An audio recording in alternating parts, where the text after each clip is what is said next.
So my name is EJ Boxing Live. I'm here with Boxing Beats Around. This is Danny Davis, trainer, boxing trainer of the gym, Johan Boxing Gym. Which type of fighters came through Johan's boxing gym? A lot of fighters came to Johan's boxing gym. Okay. Yeah. From Cyclone, Gypsy, everybody, man, came through this gym. Okay. So you know Cyclone, yeah, personally? Oh yeah. I worked with his son, Jesse Hart, who's 15-0 with 12 knockouts. Wow. But that's great. So how did you yourself get into boxing? Was you a boxer yourself? I used to fight. I was in National Golden Glove champ. I was on the UFC team, like an alternate back in 90. I won the Golden Gloves in 91. I turned pro. I had 5 professional fights, 5-1. I didn't really, I started not liking, boxing. So I got out of it. I didn't want to get hurt, so I got out of it. I felt myself not training like I supposed to, and so I just got out of it for a while. Well, I tell you what, man, I was watching you today working with Hopkins, man, and that's enrichment is excellent as well. And I'm telling you, I was very surprised, man. I've never seen you before. Like I've seen some guys from trainers, but you're really good, man. You're really good at your work, man. You bring some hardcore energy, man. No problem. Oh yeah, I've been working with him for the last 13 years, so I pretty much know him. He pretty much know me, so we don't have to call out. Really, we don't have to call out shots. Whatever he throw, I'm pretty much know what he's going to do as far as his eye and his eyes and the way what I mean. He do things. I pretty much know what he's going to throw. Go ahead. Okay. Yeah. So how would you assess what shape Bernard is for the fight now? Is he in peak condition? Well, he's always been in condition. That's what separated him from the other fighters in this era, because he always, was disciplined. He walked the walk, he talked the talk. I can say this about the guy, about Bernard. He always, he lived and he preached the way he talked. That's the way, he lived. So yeah, that's what separated him from the pack. So why can't other fighters do what he's doing? What's so different about Bernard from other fighters? Why is because the lifestyle is like most fighters after the fight they take a month off or 2-3 months off, and then when they get called for a fight, and then they come in. And you know what I mean? A lot of the fighters, they drank after the fight. You would see them at the after party with a beer or a shot of Henny in their hand. So, that always separated Bernard from, like I said, from the pack, man. And most fighters, man, if they took a page out of his book, they would be, better fighters, man. You know what I mean? Because of their lifestyle. Because it takes you, most of them guys who's not, it takes them a month or so to really get back in tune. It really takes them a month or two to detox their body. Bernard, he's right back in the gym. After he fought Saturday and won the belt, Monday he was right back in the gym, and that's always been on a consistent basis. He always been, and that's the key. He always been consistent with the things that he did in life and with the things that he do. He always been consistent. Excellent, man. Yeah. Beats, you're getting a bit of feedback there, just slightly. Alright, no problem. Okay. I was going to ask you about some of the trainers. So you're training Eric Hunter. I saw you doing some pad work with him. So how would you assess? I'm not Eric's trainer. I work with a lot of fighters. I work with Gabby Rosado. I work with a lot of. I also do strength and conditioning. Mm-hmm. I'm a cut man, and I'm one of the best hand wrappers in the business. So I do a lot of things. I have my hand in a cookie jar, man. My mother told me, and she raised me pretty much. My mother always told me, once you do something, learn the whole aspect of it. I remember I was sitting around one day, and I'd been out of boxing for a couple of years, And she's like, why don't you go back to the gym? Like, you know, learn, like go do some. And this is my mother, because she always been into sport. She said, why don't you, like, and my mother encouraged me. She said, why don't you learn how to do cuts? Why don't you know, you've been around the best guys in the business. You've been around Bowie. You've been around, you know, all these older trainers. Like, learn how to do cuts. Learn how to wrap hands. And this came from my mom. Like, learn how to do other things, you know, in boxing, you know. So I went around and I ordered gauze and tape, and I ordered some pads, and used to go in the gym and just grab a young kid. Let me do some pads with you. Let me wrap your hands. You know, I cut a lot of people's circulation off at the beginning, but now, you know, I done mastered it. I was around Freddie Roach for 2 years. I learned how to wrap hands. Me and John David Jackson worked together with Randall Belly. I worked about 4 fights with him. I've just been a Manuel Stewart, man, God rest his soul. I've been around Bowie, God rest his soul. Like a lot of guys, man. A lot of older guys. I was fortunate enough, and I'm only 46, to be around and get that experience. Matthew Schultzman, who helped Roy Jones, he built him up. We was around him for like 2 fights. So, man, just to be around, and I was the leader, like, you know, me and him type, to be around him and watch him do conditioning, and these guys give you advice, and, you know, they tell you, they talk to you, and you know what I mean? And these guys don't have to do that. So it was a blessing, man. It's still a blessing that, you know, I was able to be around these guys and learn, and I'm still growing and still learning. I'm young in this game. So I always tell the guys, you better appreciate me, man. You better, you know, because I do everything. You know what I mean? And that's a plus on my behalf, because a lot of trainers, they don't even know how to wrap a guy's hands. They have to tell somebody else, and now, you know, you got to pay, you know, to get your hands wrapped. So my mom told me, she said, listen, learn how to wrap, learn how to do cuts. I was around one of the best cutmen, Leon Tabs, who retired, and seeing him, and you know, and being around him, like, you know, Leon, you know, and I said, show me how to do cuts. You know, I mean, these guys show me how to do. Jimmy, who's retired. So all these guys retired now, and they passed me the torch. So, you know, I knock on wood. I think I got a good 20 more years, you know, in this game, 20 or 30 more years in this game. And like I said, I'm only 46. You know, it's just like I said, man, it's just the blessing that, you know, I was able to be around a lot of, you know, guys in the game. Yeah, I mean, when I saw you, I could see that, like, see the zest and the new youthful enthusiasm you have. Have you got a fighter you're training now? Like you said, you train all these. Have you got a fighter of your own? And are you going to be working in the corner of Hopkins for the Collier fight? Oh yeah, probably so. Yes, yeah. God. Yeah. Have you got which fighter are you training currently at the minute? Right now, I train Jesse Hart, who's undefeated. Okay, that's what. Mayor Mansour, who's so you're fighting on the same day. He's on the same day. He's fighting like hours before the Hopkins fight. So you're gonna you're gonna. We're gonna see you at NBC. This is gonna be good. So you got that fight. Was you in the corner when he lost against Conlon? Yes, that's what I was. Yeah, what's your take on that? The count was a bit too long, right? You know, I tell them, man, listen, man. At the end of the day, man, you know, everything. At the end of the day, man, you know, you look at that, you can say, it's too long here, but that's why they always say protect yourself at all times and don't leave it up to the judges. Okay.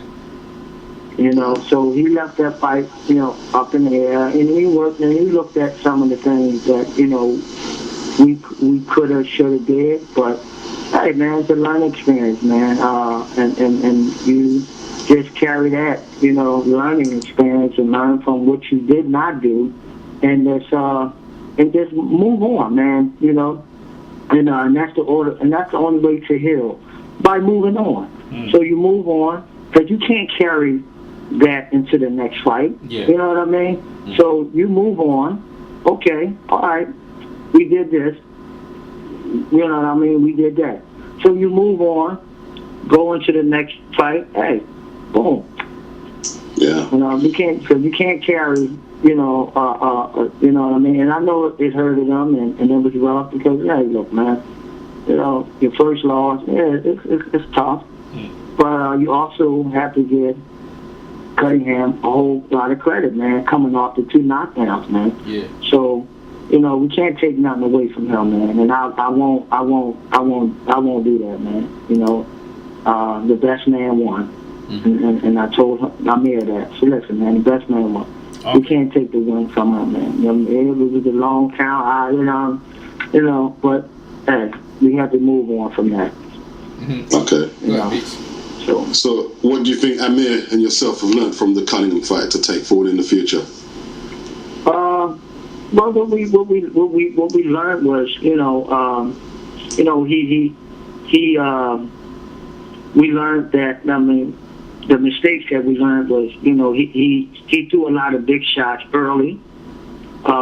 He missed a lot of shots. He didn't cut that ring off like he was supposed to, and he let him, you know, he just didn't use his jab. There's a lot of things that can go on.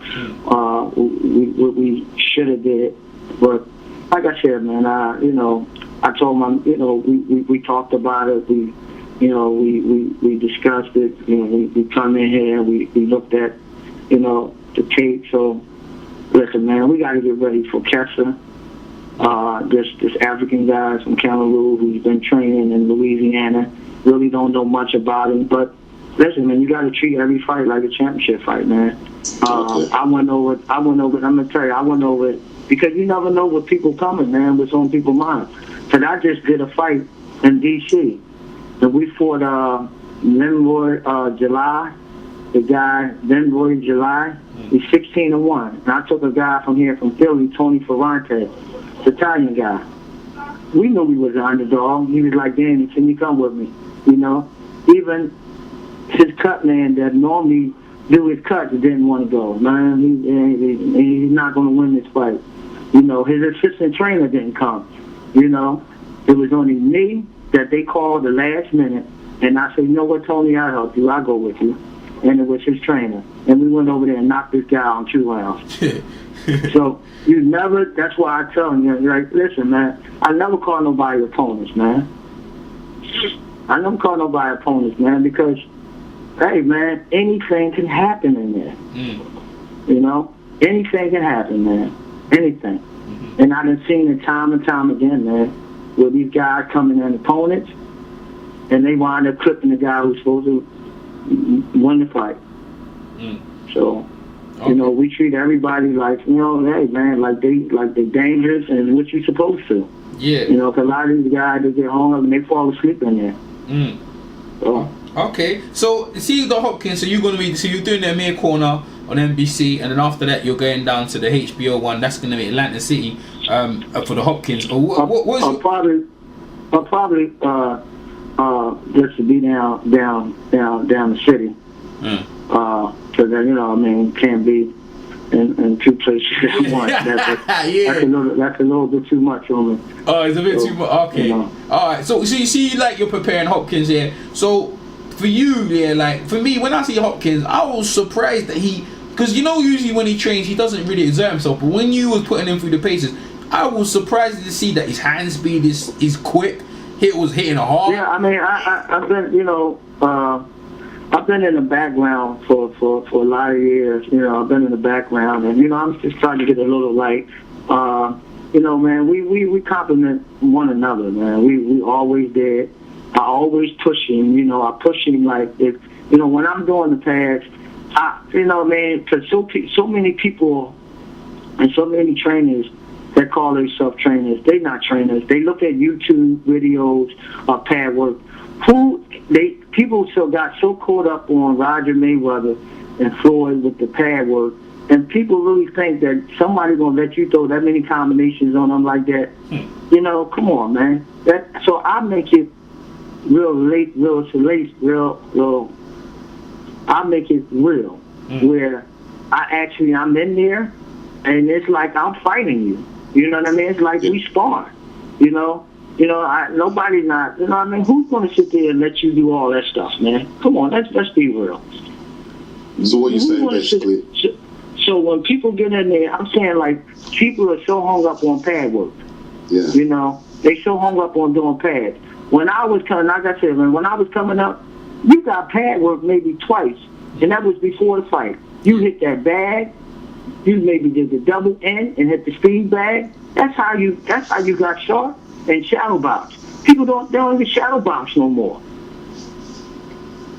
These guys don't even shadow box no more. Why aren't they doing these things? Why aren't they doing shadow boxing? Because people just got so hung up, on the fighters today got so hung up on the athleticism. You know what I mean? Okay. They really, you know what I mean? Because they're getting by on their athleticism. Yeah. So that's why when they get into the deep waters and they get into these crunches, and these guys be undefeated, and then when they do step up and fight a guy in the top three, and then you're like, what the hell, this guy, you're like, damn, what the hell are he doing? So what are you saying? Basically, are you saying that when Roger and Floyd do the mix, it's more kind of like exhibition stuff? It's not really practical for a fight scenario. Nah. That's not realization, man. I mean, yeah, pad work is good for your hands and eyes coordination. You guys want to do that every day. Tap, tap, tap, tap, tap. When you get in there and box, man, what are you learning from that? That's why I love Freddie Roach, man. He get in there, he do pads, he stop, and he do it over and over and over again. You know what I mean? And that's what doing pads. You rehearsing, you working on different stuff. Pads, it doesn't look pretty and all that stuff. I mean, if it look pretty, it look pretty. But that's why when I do pads with guys, I make it like we fighting. Yeah. Nobody ain't gonna say give me two. Nobody gonna tell you to, what to do. So when you throw pads, man, it's, you know what I mean. No, the opponent ain't gonna tell you, "Oh, hit me with a 1-2," or "Hit me with a 1-2-3." You know what I mean? Yeah. So I make it real, like you really fighting. Yeah, that's what I saw today. I saw you do that with Eric Hunter, man. You was and then Hopkins as well. That's what I say. You was pushing him. And you was pushing him. You was going like you're the opponent. With the pads, you was really, I move. I ain't standing in one spot. No. I'm moving around. Yeah. I'm emulating. At first, I was southpaw because I thought Eric was fighting a southpaw, but they switched opponents, so that's why I turned back right hand. So you got it. You have to like try to duplicate the guy that they are fighting. Yeah. When you training a guy, that separates the trainer. That's why trainers, you study tapes, you look at tapes, and you try to duplicate as much as you can as their opponent. Okay. So is Bernard doing anything different for this training camp, or is it just another training camp and just another fighter he's facing? No, we're really not doing anything special, doing anything different, because it's his lifestyle, and always, he always, was pretty much in the gym. I mean, it's not, eating habits, or this guy, they don't drink, he don't smoke, man. You eat healthy. So, there's really nothing different, nothing changed that Bernard does. You know what I mean? It's really not. I mean, if I always tell people, sometimes, man, I've been working with him for 13 years. Sometimes, I looking like, damn, it's amazing with the stuff that he do. Mm-hmm. And that he continue to do. I sometimes I'll be, like a fan. You know what I mean? Yeah, because I look at, when I was looking, you yourself, you're in tremendous shape yourself, man. You look like you're ready to go.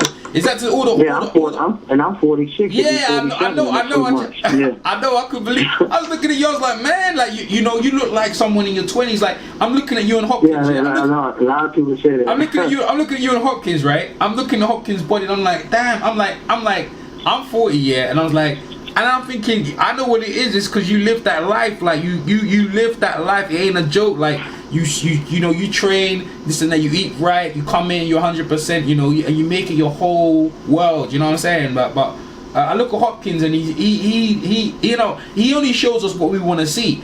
But when I saw him doing the pad works, I'm like, man, he's gonna beat the heck out of this boy. He's gonna beat this boy. With all the knowledge he has, it's gonna be. I don't see how Colin can win the fight, man. You know, he can win the fight, but you know, he got. You know, his movement, man, is still, you know, is still tremendous, man. This guy got cement feet, man. So, you know, he just got to, you know, you know, frustrate this guy, like, you know, and. Take him just got to execute the game plan from here. Just got to execute the game plan. You just got to execute the game plan now. Yeah. So how important is Nassim? Yeah. So how important is Nassim Richardson in the setup? Like, what is it like working with Nassim? I've been working with him for the last 13 years. You know, very knowledgeable of boxing, very, very old school. You know, our team, all the guys, man, we in our 40s. We've been together for years, man. I think we're the only team that been together for years. You know, I mean, you can say Floyd and I've been together for years, but it's very few teams that been together. Like, you know, yes, we have our fights and we. You know what I mean? Because we're a family. You know what I mean? Yeah. You know, yes, we have our disagreements, but what family don't? So, and all of us is older. You know, we in our 40s. Most of the guys on the team. You know what I mean? So we definitely have experience. I mean, John, you know, have experience too. You got John, you got the cut man. I forget his name. The one had Holyfield. Yeah, Pete, so I'm getting some feedback, you know. Go ahead, I'm listening. Yeah, you're saying John Davis. Turner. You know, Turner. You got Turner in the corner. So, you know, like, it's always been, you know, I always say this too, man. You know, your corner is I say, man, your corner is at least 50%. I say it's half and half, man. Because you got a strong corner, man. And you got a strong fighter, man. You know, that's man. Your corner is important, man. That's important. Yeah, because back in the days, you know, fighters used to normally stick with one trainer, but these days you get guys like Chad Dawson and Amir Khan. They switch trainers every second. But it must be quite important to have a reliable team there, to me. You know. Oh yeah, man. But when you're going against, you know, it's just anybody. You know, I know people lost fights, man, because they seen the corner. They was intimidated. Like, when they seen, you know, for real. You know, their corner get babbled. You know what I mean? Not giving instructions and giving wrong, you know, like, you know what I mean? Lost. I have seen this with my own eyes. How babbled the corner got. So it made the fighter babble. You know? You know when you say that, yeah, you know what comes to mind? Emmanuel Stewart in the Crunk gym. You know what I'm saying? And you say you know, this is what I really want to ask you, because, you know, Emmanuel Stewart and Boy Fisher, to me, like Hopkins, like, you know, obviously old school train, some serious old school trainers, they don't cut those calls. What did you learn from Emmanuel Stewart, and what did you learn from the late Boy Fisher as well? Well, what I learned from Emmanuel, never told me, you know, I never forget when we was doing interviews in Atlantic City at the Magada, and I was walking him up to the room, and he said, man, Danny Davis, you know, out. He said, man, you becoming, you know, you growing, man, and I see your growth, man. You know, matter of fact, it was after Bowie Bazella when I trained him for one fight. The guy was in prison for 26 years. And he had his first fight. Oh, you trained him for that? Okay, you trained him for that fight. Okay, all right. Yeah, I trained him. And he said, Danny and Max, man, them guys didn't even play like you're gonna be a great trainer, man. He said, you're learning, you're humble, you're gonna be a great trainer, man. And he said, I see your growth. And Emmanuel told me this, man. I never forget that, man. And it just, you know, it stuck to me. Bowie too. Bowie always used to tell me. And as many a days, many a times, I was in camp with this man, and I would go chill with him in the room, and we would watch tapes, and he would, always tell me, he said, listen, be patient. He said, man, your day is going to come. He used to always tell me that, man. And when he passed away, I know he passed me that torch. And I'm just, man, like I said, man, I get a little emotional because I'm just so honored, man, to be under them guys, man. I slept with them. I slept with them, like in the same room, with these guys, doing camp. Not with Emmanuel, but with boys, man. And deep, man. It's a great tutelage to have, man. But you were just saying about for a guy, and I know how truly blessed I am, man. For a guy who's 46, that's been in a lot of championship fights, that's been on that stage, man. It's great, man. And the ride with Bernard, man, it's really been great, man. And the ride is still going, even, he's supposed to have been retired, but, the ride has been great, and I've been honest with him, And a lot of trainers not honest with fighters, man. Stop. I ain't gonna be in the corner. There's a couple of fighters that came to me that I know had names, and they was like, well, can you work with me? I'm honest. No, I can't, man. I don't want that deal on my heart. I can't work with you. That's deep. Like, you were just talking about watching tape, but you said you don't know much about Mansour's opponent. Is it ever a worry that you're going in blind with a fighter like that? That's kind of in a way, but I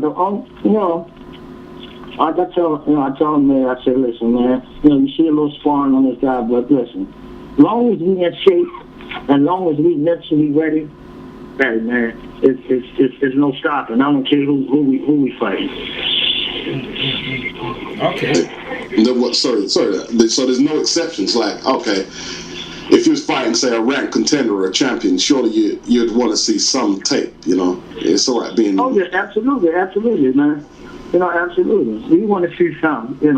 And that's where my growing is coming at. I know what I have to start watching tapes because I watch a few rounds. I'm like, man, we gonna beat this boy. That's how I am. That's my mentality. That's just my mentality. Like, we gonna beat him. I already know what to do. But that's my thing. I have to work on. Just watching more film on guys and stuff like that. So I can become a better trainer, man. Like I said, man. I'm just so humble and blessed, man. I'm excited, man. To be a young trainer, man, and just like I said, man, just being around different people, man, and meeting different people, learning different things, man. I'm always learning every day. Once you think that you can't learn, you're not going to be a good trainer. You're not. You're not. Yeah, well, you're an integral part of the Philly boxing scene, which has a vast and respected history, so that's a good thing, man. It's a privilege to talk to you, Definitely. Man, it's a privilege to talk to y'all, man. Man, I recognize you from the UK. I could see how much, like, when you're training, when you was on the pad, I can see how much you really, you know what I'm saying? Like, I watch your people on the pads and that, but you really, my mother always told me. Yeah, go ahead. My mom told me this too, man. She said, whatever you do, you be the best. Yeah, if it's doing pads. Yeah. If it's doing cuts. Yeah. Because people ask me, they say, man, what you got? Man, like Danny Milano and them, Man, you good, man. Like you just bust on the scene. Yeah. You know why? Because I watch Leon Tabs over and over, man. And you so relaxing because I've been in world championship fights, man. Yeah. I know guys that lived in Philly, man, older guys, never been in a world championship fight. Never. What about Georgie Benton? Did you know Georgie Benton? Oh, very well, man. I used to see I just see Georgie at the bar very well, man. He could talk to me, man. I used to be around Georgie. I've been to his house, and everything, man. He lived on Girard Avenue, right off of Girard Avenue, in Philly. Georgie Benton, Slim Jim Robinson, man. Willie Folks, man. I worked with these guys side by side. Wow. You know, Charles when Brewer, they was on Charles it. Brewer as well. Charles Brewer. Wow. Is it Charles Brewer? Well, that's He's a the. fighter. Charles Boogie Watts. You know, Boogie Watts, yeah. Boogie Watts. Yeah. Yeah, who He fought he used Hagler. to train here. Yeah, he fought You know. Hagler, innit? Boogie Watts. I think he fought Marvin Hagler, right? Huh? Boogie Watts. He had a fight with. Bobby Watts, yeah. Yeah, he fought Marvin Hagler. He was the first one to beat Marvin. Yeah. He trained Charles And Brewer. then, and then the legendary Cyclone Hart, the left. You know, I trained. I was around Frazier. I used to train Jackie. I was Jackie's pad man. She brought me in to do pads, and I worked with Jackie for 4 years. Wow. But nobody really knew because I was like a writer. They're behind the scenes. Writing these songs for these pop stars. You don't see them. And then all of a sudden they come out themselves like a what's his name? He was writing songs for everybody, not Usher. Neo. Yeah. He was writing. He was behind the scenes for years, writing all these hits for everybody. And then all of a sudden he bust out. Like, wow, where you come from? Well, you wrote this, you wrote that. For who you wrote? So that's how I am. I'm like a songwriter who just bust out. And like I said, man, lonely, like I said, I'm just willing to, stay learning. I listen, you know what I mean? And just, man, I want to become one of the top trainers in the world, man. That's my goal. That's my mission. I keep God first and just continue my mission, man. To be the best at what I do. Yeah, you are. So what do you learn from Freddie Roach? I'm glad you said that about Freddie Roach because a lot of people, I know Freddie Roach, they say Freddie Roach is one of the top trainer. A lot of people dismiss that. Freddie, man. I had a lot of days, me and him, man, just chilling when we was in camp together out LA because he trained Bernard for 2 fights, the Winky Wright and Joe Kawasaki. Yeah, I remember. Man, just sitting up there, just watching him, man, how he's a teacher, man. Like, he just don't do pads. This man show you, he'll stop you and go over things with you. And you know what I mean? I just love that about, he, when he was rapping hands, I was like, can you show me? All right, wait till we done. I'll come back to the gym. You show me how to rap hands, Wow. So, man. Yeah, because he learned from who did he learn from? He learned from the other guy. Eddie Futch. Yeah, he learned from Eddie Futch. Yeah, he learned from Eddie Futch. So you seem like you got a bit of everyone. Yeah, he learned from Eddie Futch. I've been good. How you doing? Yeah, you seem like over there lively. It must be lively over there. It seemed like you took a bit from all the trainers and you put them into yourself to make you like. I reckon the way as you see where you're going, you're probably gonna break into the scene. So 2015 is gonna be probably a good year for you, man. Yeah, you take from there, and you put it into your arsenal. You put it into your you know what I mean? Yeah. So all the people I named, I took all of them and I put it in me. And that's what's going to bring the best out of me. You know what I mean? So you know what I mean? And just continue, like I said, man. My mission, my journey, man, is to be one of the best trainers in the world, man. That's like I said, I'm on a mission, man. There's no stopping me. I'm in LA next Sunday. I'm gonna be in camp with Gabby, doing conditioning with him. I'll be his cut man. He's fighting David Lemieux, December 6th. Oh yeah. Then I'm back in. Yeah. What's his name? Rosado. Rosado, right? Jesse Hart. Yeah. Jackie. Then Jesse Hart fight December 13th Phyllis Villadale, that 126 pounder, he the main event, Jesse the Coleman. Wow, man. December 13th here in Philadelphia. Yeah, man. You busy, man. That's good, man. He gonna break into the scene. He's really good, man. Finger Heart, man. He's really good. I see. Jesse. Yeah. He's tall. Yeah. He's 6'3", Yeah. fight 168. Yeah. Strong. Yeah. Determined. Mhm. I love his attitude. I said you're gonna make money without putting your hands in gloves because your personality. He got a great personality, man. One of the and I worked with fathers and sons before, and it didn't work, but it's different between them two, man. His father allow you to do the things that you have to do. He don't really get in the way.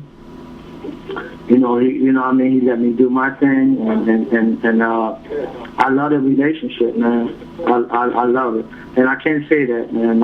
At first I was like, man, I ain't working with no goddamn more fathers and sons, man. I can't do that shit, But with them, I really can say I enjoy working with them. They are funny, man. Them guys is funny, man. But like I said, I enjoy working with them too. Okay, all right. Well, we can see you're busy over there. So what's your prediction on Amir Mansour and Hopkins and Bernard Hopkins against Koloff? How you see that? I see Amir. I watched a little bit on this guy. This guy, he's adorable. I see this guy hanging there maybe about 4 rounds. I see this guy, because he's pretty durable. But I see him going maybe 4 rounds. I say 4 the most. I'm giving him the benefit of the doubt. When the prediction with Bernard, I see him frustrating Klovalov because after the 6th, 7th round, Klovalov was like, his mind going to start going because he was like, I'm not like shit. I'm hitting with, I'm missing, but I'm just barely missing. This guy's, he's not out of here. This guy's still standing. And I think he will get frustrated, and I think he will play into Bernard's hand. I think it will be like another Pavlik situation. I think it would definitely be another Pavlik situation where, and I'm giving the benefit of the doubt because I know John will keep him in the game. Yeah. I know he will keep him in the game, but I just think that it just will be another Pavlik situation. Anybody trying to bomb him out, you're not going to win that chess match. You're just not. Anybody that's trying to bomb him out, you're just not going to win that chess match.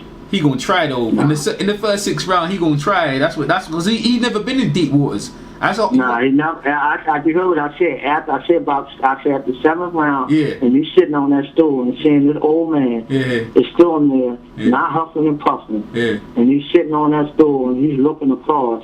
And John is talking to him. He's really not, being really responsive. And the guy, John is talking, and another guy talking in another language. And he's looking and saying, this old man is still sitting on this stool. That's when I think he will really start punishing him and start, like I said, start, really like taking it, beating him up, And I just think that, like I said, I think the experience will. And this is the biggest stage he ever been on. So you gotta equal that too, because he's never been in the stage. That's true. Yes, he's a world champ, but he never been under these lights. He's never been under this much pressure. Like it. He's never seen nothing like what he's going to experience. No, he's never been. He's never been in. He never Floyd. Oscar, and them guys, man, they live for this. They live fighting in front of 10, 12,000 people. This guy, the most he ever fought probably before him is maybe 3,000 people. There's a difference with 12,000 packing the house versus fighting 3,000 people. The most he ever fought. There's a big difference, man. Yeah. Big difference. Big occasion, man. Big occasion. Yeah. People think, it's a big difference. The caliber of the opponent that he fought. Look at the guys he fought. NBC, these guys that he fought, he's supposed to got out of here. I can't even name one guy that was a lefty that supposed to really give him problems. The other two guys, come on, man. Oh, Campillo you're talking about. They got the shot. They got the shot because they was in line. They was, they deserved the shot. I don't take nothing away from them, but we've never been in front of, nothing like this. Never. Yeah. All right. We're gonna shut down. All he fought. Yeah. That's it, man. No. Go ahead. When he did fight at the Boardwalk Hall, yeah. where I say that's his home, it was always in the small ballroom. He never fought in the main room. No. Now check that out. And he certainly ain't fought no walking legends. You know what I'm saying? He never fought in the main room. So he always fought in the small room. So how was that? How does it affect you as a fighter? How is that to affect you? It's just louder, obviously, but how is that gonna affect the fight? Because this is 1-on-1, right? How does that? I'm gonna say it will affect the fight, but it's just it's a different tool, man. When like I said, man, it's just a different tool. Okay. That drains you. You know what I mean? Okay. That drains you. That drains you. Thinking a lot drains you. Mm-hmm. That's true. Not being able to land in punches that you normally land drains you. So we'll see how drains you. Yeah, we'll see how that plan comes to play. You asked man saw that. All the punches he threw that didn't land. And Steve was just slipping, just barely getting away, and by 7 rounds, he huffing and puffing. Oh man! Because he was just throwing big shots, and when you listen, and people understand, when you listen, that's a lot of energy, man. Yeah. Well, yeah, man. Beach, you want to say the last word? And it's been a pleasure, man. It's been a pleasure. All right, man. Thanks, man. It's been a pleasure talking to y'all. Thanks for the opportunity, man. That y'all gave me, man, to. No, we're gonna try and keep up with you much more. Thanks, Danny. We'll talk to you soon, right? Okay. Thanks. Okay, take it. All right, bye. Peace.